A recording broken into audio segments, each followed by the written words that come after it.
Hi అండి, అస్సలాముఅలైకుం. Welcome to rainbow home kitchen and garden. ఈరోజు నేను చేయబోయే రెసిపీ ఆవ పులిహోర. ఇది ఎలా చేసుకోవాలో మీకు ఎక్స్ప్లెయిన్ చేస్తాను. మీరు చూసి తప్పకుండా లైక్ చేయండి, షేర్ చేయండి, సబ్స్క్రైబ్ చేసుకోండి. ఇంకా కామెంట్ కూడా పెట్టాలని కోరుకుంటున్నాను. ప్రాసెస్లోకి వెళ్ళిపోదాం. నేను బియ్యం కడుక్కొని పెట్టుకొని ఉన్నానండి. అన్నం వండేద్దాం. అలాగే చింతపండు కూడా నానబెట్టుకున్నాను.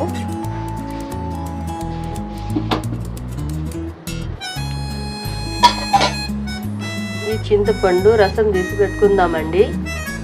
మీకు ఒక చిట్కా చెప్తానండి. అన్నం ఇలా ఉడికేటప్పుడు నిమ్మరసం వేసుకుంటే అన్నం చాలా బాగుంటుందండి.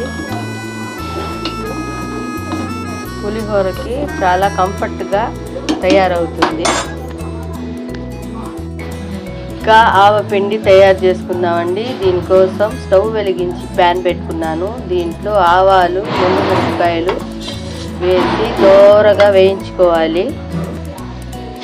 ఇలా దోరగా వేయించుకొని మిక్సీ పడితే చాలా బరకగా పౌడర్ వస్తుందండి. దీంట్లోకి కొంచెం ఉప్పు వేసుకుందాం. ఇప్పుడు పౌడర్ పడదామండి. ఇదిగోండి, ఇలా పట్టుకోవాలి మిక్సీ. స్టవ్ వెలిగించుకొని ప్యాన్ పెట్టుకున్నానండి. నూనె వేసుకుందాం. ముందుగా వేరుశనగపప్పు అవి వేయించుకుందామండి. ఇదిగోండి, జీడిపప్పు, మినప్పప్పు, పచ్చెనగపప్పు, వేరుశనగపప్పు నూనెలో వేయించుకుందాం. ఇప్పుడు జీడిపప్పు వేసుకుందాం. ఇవి కాలిన తర్వాత పక్కన తీసి పెట్టుకొని పోపు వేసుకుందామండి. ఇవైతే తీసి పక్కన పెట్టుకున్నానండి. ఇప్పుడైతే పోపు వేసుకుందాం. మిరపకాయలు, పచ్చిమిరపకాయలు,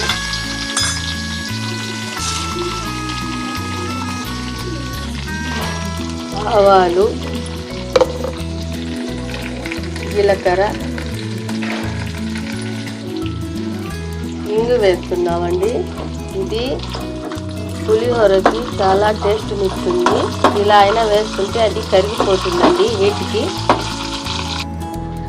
ఒక 4 తెల్లగడ్డలు దంచి వేసుకుందాం. పోపులోకి బాగుంటుంది.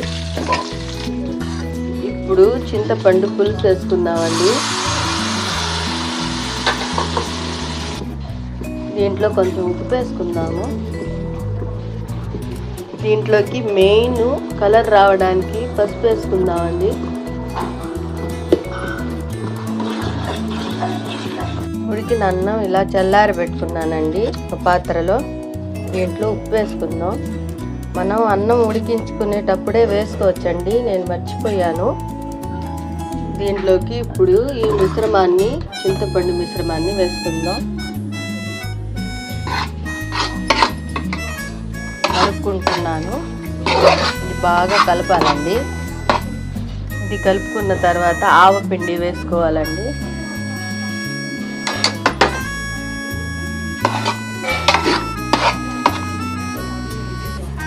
ఇప్పుడు పల్లీలు వేసుకుందాం. కొంచెం కొత్తిమీర వేసుకొని కలుపుకుందామండి. ఇదిగోండి, ఎంతో రుచికరమైన ఆవపిండి పులిహోర. ఈ ప్రాసెస్ మీకు నచ్చితే లైక్ చేయండి, షేర్ చేయండి, సబ్స్క్రైబ్ చేసుకోండి. ఈ ప్రాసెస్ మీకు నచ్చుతుంది అనుకుంటాను. ఇది చాలా రుచిగా ఉందండి. మీరు తప్పకుండా లైక్ చేసి, షేర్ చేసి, సబ్స్క్రైబ్ చేసుకోండి. బాయ్ అండి.